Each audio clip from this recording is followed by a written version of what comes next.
বন্ধুরা, আজ আমি তোমাদের এমন একটি গল্প বলতে যাচ্ছি যা শুধু একজন গরিব মেয়ের নয়, বরং প্রত্যেক সেই মানুষের গল্প যারা কখনো সিস্টেমের কাছে হার মানতে অস্বীকার করেছে। এমন একটি গল্প যা বলে কিভাবে একটি ছোট বাজারের কোণে শুরু হওয়া একটি সাধারণ ঘটনা পুরো শহরকে বদলে দিতে পারে। কল্পনা করো, একটি ব্যস্ত দুপুর, শহরের প্রাচীনতম গোপালগঞ্জ বাজার, সবজির ঠেলা, দরদামের আওয়াজ, আর এই সবের মাঝে একটি সাধারণ চেহারার মেয়ে সুনিতা। বছরের পর বছর ধরে সে এই জায়গায় তার জীবিকা নির্বাহ করছিল, কিন্তু সেই দিন ভাগ্য অন্য কিছু ঠিক করে রেখেছিল। সেই দিন তার চোখে যে আগুনের স্ফুলিঙ্গ জ্বলে উঠেছিল তা শুধু একজন মানুষকে নয়, পুরো সিস্টেমকে চ্যালেঞ্জ করেছিল। বন্ধুরা, এটি কোনো গল্প নয়, এটি সিস্টেমের জন্য, অন্যায়ের জন্য এবং আমাদের জন্য একটি সতর্কবাণী। কারণ যখন ন্যায় বিচার পাওয়া যায় না, তখন মানুষ নিজেই ন্যায় বিচারের জন্য বাধ্য হয়। বন্ধুরা, গল্পটি শেষ পর্যন্ত অবশ্যই দেখো। সুনিতা তার সবজির ঠেলা নিয়ে বসেছিল। প্রায় ৩০ বছর বয়সী সুনিতা নীল রঙের সালোয়ার স্যুটে। তার মুখে বছরের পর বছর অক্লান্ত পরিশ্রমের গভীর রেখা স্পষ্ট ছিল। তার চোখে এক অদ্ভুত উজ্জ্বলতা ছিল, ক্লান্তির বাইরে একটি অদেখা স্ফুলিঙ্গ যা দমিয়ে রাখা বিদ্রোহের গল্প বলছিল। এতদিন তার জীবন সাধারণ ছিল, কিন্তু ভাগ্য সেদিন একটি নতুন মোড় নিয়েছিল। হঠাৎ একটি কর্কশ, দাম্ভিক আওয়াজ বাজারের কোলাহলকে ছিন্ন করে দিল। এই মেয়ে, চুপচাপ তো সবজি বেচ, পুলিশের সঙ্গে ঝামেলা করিস না। এই আওয়াজ ছিল বিজয়ের, স্থানীয় থানার একজন সিপাহী। ভারী শরীর আর অহংকারে পুরো এলাকায় কুখ্যাত ছিল। তার ঠিক পিছনে তার ছায়ার মতো দাঁড়িয়েছিল সঙ্গী অমিত, যে সবসময় বিজয়ের কথায় সায় দিত এবং প্রতিটি অন্যায় কথায় মাথা নাড়ত। সুনিতা শুনল, কিন্তু তার চোখের পাতাও নড়ল না। তার চোখে আজ কোনো ভয় ছিল না, কোনো দ্বিধা ছিল না, শুধু একটি ধীরে ধীরে জ্বলন্ত আগুন ছিল। এমন একটি আগুন যা কয়েক মিনিটের মধ্যে পুরো শহরকে গ্রাস করতে চলেছিল। এটি ছিল সেই পুরনো ঘিসেপিটে গল্প, কিন্তু এবার উত্তর কিছু নতুন হতে চলেছিল। প্রতি সপ্তাহের মতো বিজয় আর অমিত আজও হাপ্তা আদায় করতে এসেছিল। বিজয় কোমরে হাত রেখে দাম্ভিকভাবে বলল, সুনিতা, এবার ৫০০ টাকা লাগবে, বড় সাহেবের আদেশ আছে, উপর থেকেও চাপ আছে। তার কণ্ঠে সেই পুরনো দাপট ছিল যা শুনে বাজারের ছোট ব্যবসায়ীরা তাদের কঠোর পরিশ্রমের উপার্জনের একটি অংশ তাদের হাতে তুলে দিত। সুনিতা তার সবজির দিকে তাকালো, তারপর তার পার্সে উঁকি দিল। মোট ৯০ টাকা সঞ্চয় ছিল, যা সে সারাদিন কষ্ট করে উপার্জন করেছিল।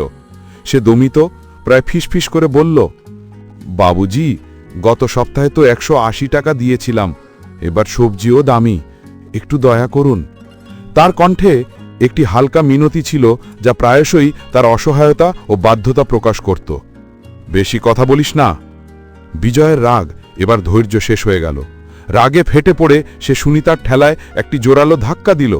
ঠেলাটি টলমল করে উঠল, তাজা ধনেপাতা রাস্তায় ছড়িয়ে পড়ল, সবুজ মরিচ চারিদিকে ছড়িয়ে গেল, আর লাল লাল টমেটো দূরে পড়ল, কিছু ভিড়ের পায়ের তলায় নির্মমভাবে পিষে গেল। সুনিতার মনে বছরের পর বছর জমে থাকা ব্যথা আর অসহায়তার ঢেকুর গলায় আর নামল না। কিন্তু এবার সুনিতা ঝুঁকল না, সে মাথা তুলল। তার চোখের আগুন এখন একটি শিখায় পরিণত হয়েছিল। কয়েক মুহূর্ত, সেই মুহূর্তগুলো ইতিহাস হয়ে গেল। সুনিতা এক মুহূর্তের জন্য তার পুরনো ঘষে ঘষে জীর্ণ রাগ খুলল, যা সে বছরের পর বছর ধুলো মাটিতে ঘষে উপার্জন করেছিল। তারপর যেন তার মধ্যে একটি অদৃশ্য শক্তি সঞ্চারিত হল। সে দুই হাতে বিজয়ের খাকি পোশাকের কলার ধরে তাকে একটি জোরালো ধাক্কা দিয়ে বলল, এই রাস্তার ধুলো বাবুজি, তোমার নয়, আমাদের। এবং তারপর একটি জোরালো চড় পড়ল। চড়ের আওয়াজ এত জোরে ছিল যে পুরো বাজারে নীরবতা ছেয়ে গেল। হাওয়া যেন থেমে গেল, ভিড় অবাক হয়ে গেল, শ্বাস বন্ধ হয়ে গেল। বিজয় টলমল করে পিছনে পড়ল, তার ভারী শরীর ভারসাম্য হারালো। তার গালে সুনিতার আঙুলের লাল দাগ ছাপ ফেলল, আর নাক থেকে রক্তের একটি পাতলা ধারা বের হয়ে এলো। অমিত, যে এতক্ষণ স্তব্ধ হয়ে দাঁড়িয়েছিল, সে তার লাঠি তুলল, কিন্তু ততক্ষণে সুনিতার হাঁটু সোজা তার বুকে পড়ল। অমিত ব্যথায় কাতরাতে কাতরাতে পিছিয়ে গেল। সুনিতার কণ্ঠ এখন চিৎকারে পরিণত হয়েছিল। সে পুরো শক্তিতে চেঁচিয়ে বলল, তোমরাই আমার স্বামীকে পিটিয়ে মেরেছিলে ৩ বছর আগে, আজ আমার পালা। এবার দেখি তুমি কি করতে পারো। সুনিতার সেই গল্প, যা এতদিন শুধুমাত্র তার চোখে লুকিয়েছিল, এখন বেরিয়ে আসছিল, আগ্নেয়গিরির মতো ফেটে পড়ছিল। 3 বছর আগে সুনিতার স্বামী রাজেশ ছিলেন একজন পরিশ্রমী অটোরিকশা চালক, যিনি তার সততা আর কঠোর পরিশ্রমের জন্য পরিচিত ছিলেন। একবার ভুলবশত শহরের এক বড় অফিসারের গাড়ির সঙ্গে তার রিকশার হালকা ধাক্কা লেগেছিল। অফিসারের গায়ে একটি আঁচড়ও লাগেনি, কিন্তু রাজেশকে কোনো শুনানি ছাড়াই থানায় নিয়ে যাওয়া হয়েছিল। সুনিতা বহুবার থানায় গিয়েছিল, মিনতি করেছিল, কিন্তু কোনো শুনানি হয়নি। 5 দিন পর এক ঠান্ডা সকালে রাজেশের মৃতদেহ সুনিতার কাছে ফিরে এলো। পোস্টমর্টম রিপোর্টে আত্মহত্যা লেখা ছিল, কিন্তু সুনিতা জানত এটি কাগজে লেখা একটি মিথ্যা। সে পুলিশের চোখে সেই নিষ্ঠুরতা দেখেছিল, সেই বর্বরতা দেখেছিল যা তার স্বামীর জীবন কেড়ে নিয়েছিল। সুনিতা কিচ্ছু করতে পারেনি। তার 2টি ছোট ছেলে মেয়ে ছিল, 6 বছরের বন্টি আর 3 বছরের আতিকা। সে দিন রাত সেই সবজির ঠেলায় বসে থাকত, তার চোখের জল গিলে, শুধু এই কারণে যাতে পুলিশের সঙ্গে কোনো ঝামেলা না হয়, যাতে তার সন্তানের কোনো আস্তানা না হারায়। কিন্তু সেই দিন দুপুর 2টো বাজে সেই ঠেলার নিচে তার আত্মা মরে গিয়েছিল। বেঁচে ছিল শুধু প্রতিশোধ, একটি প্রতিশোধ যা বছরের পর বছর তার মধ্যে পুষে রাখা হয়েছিল। ভিড় এখন আর শুধু দর্শক ছিল না। বিজয় আর অমিতকে মাটিতে পড়ে থাকতে দেখে মানুষের মধ্যে ভয় কিছুটা কমে গেল। বছরের পর বছর ধরে দমিয়ে রাখা পুলিশের অন্যায়ের বিরুদ্ধে তাদের নিজস্ব গল্পগুলো মাথা তুলতে শুরু করল। কাছেই দাঁড়িয়ে থাকা এক তরুণ ছেলে অরুণ, যে প্রায়শই একই বাজারে তার বাবার সঙ্গে কাজ করত, সে তৎক্ষণাৎ তার স্মার্টফোন বের করে পুরো অবিশ্বাস্য দৃশ্যটির একটি ভিডিও তুলে ফেলল। 30 সেকেন্ডের সেই ভিডিও পুরো শহরকে নাড়িয়ে দিল, একটি স্ফুলিঙ্গের মতো ছড়িয়ে পড়ল।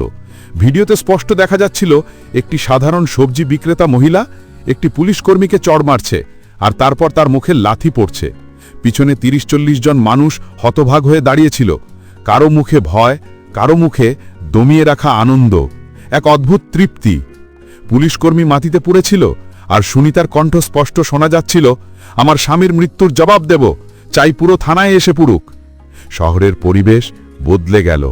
যেমন আগুন জঙ্গলে ছড়িয়ে পড়ে, তেমনি এই ভিডিও ছড়িয়ে পড়ল, একজনের থেকে আরেকজনের কাছে, এক ফোন থেকে আরেক ফোনে।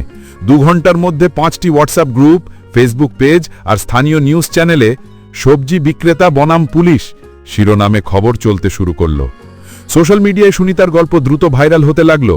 প্রতিটি শেয়ার, প্রতিটি কমেন্টের সঙ্গে মানুষের মধ্যে বছরের পর বছর দমিয়ে রাখা পুলিশের বিরুদ্ধে রাগ বেরিয়ে আসতে লাগলো। পরের দিনই 50 জনেরও বেশি ঠেলাওয়ালা এবং তাদের সঙ্গে শত শত সাধারণ নাগরিক পুলিশ স্টেশনের সামনে জড়ো হলো।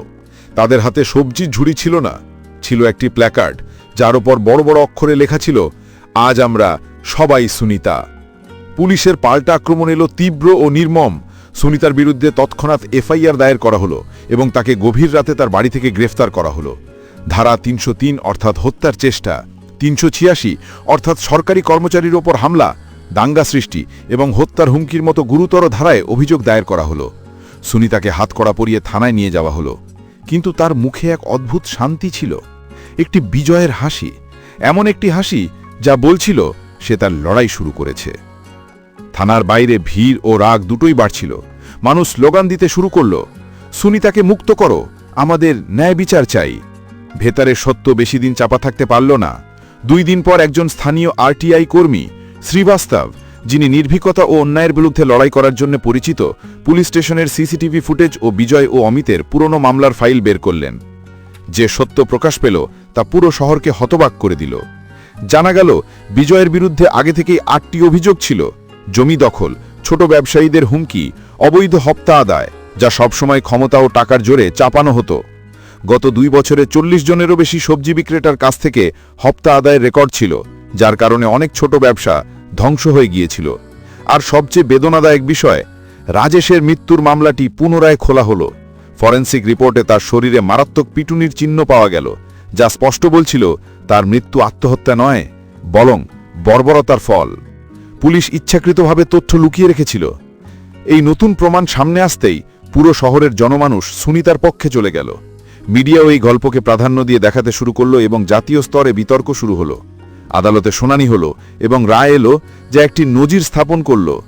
ন্যায় বিচারের একটি নতুন সংজ্ঞা তৈরি হল।